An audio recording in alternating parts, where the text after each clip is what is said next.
আপনারা সবাই জানেন যে ঢাকাতে একজন ব্যক্তি চাঁদা নেয়া দেওয়ার কারণে চাঁদা চাইছিল, সে দিতে অস্বীকার করছে বলে তাকে রাস্তায় কিভাবে পাথর মেরে হত্যা করা হয়েছে। তো আমি বিএনপির চেয়ারপারসন তারেক রহমান সাহেবকে বলতে চাই যে আপনি আপনার নেতাকর্মীদের এখনও সতর্ক করেন, এই নেতাকর্মীগুলোকে আপনি একটু বয়কট করেন যারা এই চাঁদাবাজির সাথে জড়িত। যে আপনি কি জানেন, আমি রাজনীতি বুঝি না, আমার আসলে যতটুকু আমার জ্ঞানে আছে আমি বলতেছি, আপনার নেতাকর্মীরা চায় না যে আপনি দেশে আসেন। কেন জানেন? আপনি দেশে আসলে তাদের ক্ষতি হবে। তারা যে চাঁদাবাজি দখলবাজি নিয়ে ব্যস্ত আছে, এটা তারা করতে পারবে না, কিছুটা হলেও কম হবে, প্রেশার আসবে। তারাও চায় যে আপনি দেশের বাইরে থাকেন, দেশে না আসেন। তো আপনি এই দুই একজন নেতাকর্মীকে বাদ দিয়ে যদি পারেন রাজনীতি করেন। শেখ হাসিনার মতো একজন স্বৈরাচার 15 বছর 16 বছর বাংলাদেশের মানুষের উপর অত্যাচার করেছে, আপনাদের দলকে অত্যাচার করেছে, বিভিন্ন যত দল আছে সব দলকে সে অত্যাচার করেছে। তো তার মতো একজন দল যে বাংলাদেশের মানুষ হয়তো বা ভাবছিল, আমজনতা ভাবছিল এমন কোনোদিন ক্ষমতা থেকে যাবে না, তাকেও আল্লাহ যা চাই তাই করতে পারে।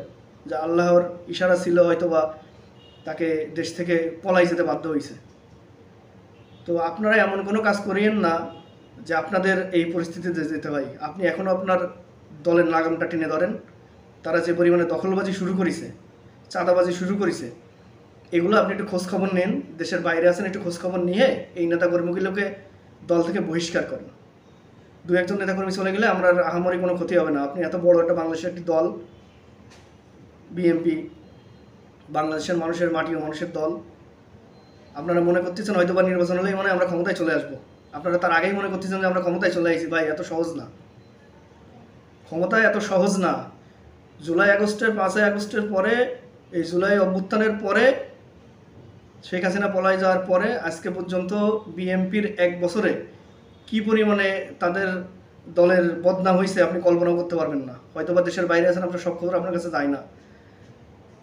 আপনার 70% থেকে আপনার জিরোতে নেমে আসছে। বিএনপির পরে মানুষের যে ক্ষোভ, আপনার জনপ্রিয়তা জিরোতে নেমে আসছে। আপনি একটু খোঁজখবর নিয়ে দেখেন যে 100-র ভিতরে আপনাকে 10% লোকে 20% লোকে চাই কিনা।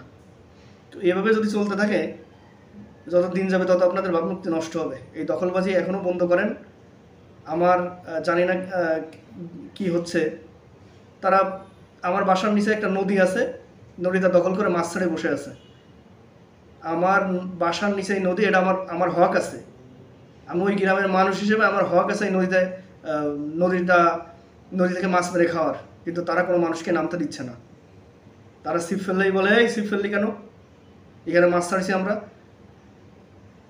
তো তারা নদীটাকে দখল করে রাখছে, মাছ ছেড়ে দখল করে রাখছে, ছেলেবেলা পুষছে, এবং তারা আপনার চৌকিদার রাখছে। নদীতে কোনো সাধারণ মানুষ নামতে দিচ্ছে না। কেন রে ভাই? আল্লাহ আপনার হাত পা সব কিছু দিয়েছে, মস্তিষ্ক দিয়েছে, আপনি একজন সুস্থ মানুষ, আপনি কেন দখলবাজি করতে যাবেন? আপনার কি হাত নাই? আপনাদের কি লজ্জা হওয়া উচিত না যে আপনারা দখলবাজি করে খাচ্ছেন, দখলবাজি করে রাখছেন? কেন দখল করে রাখবেন? রাষ্ট্রীয় সম্পদ, জনগণের সম্পদে কেন আপনারা হস্তক্ষেপ করবেন? কেন আপনারা দখলবাজি করতে হবে? আপনারা এখনও সতর্ক হন। বাংলাদেশের মানুষ না চাইলে আপনারা ক্ষমতায় যাইতে পারবেন না।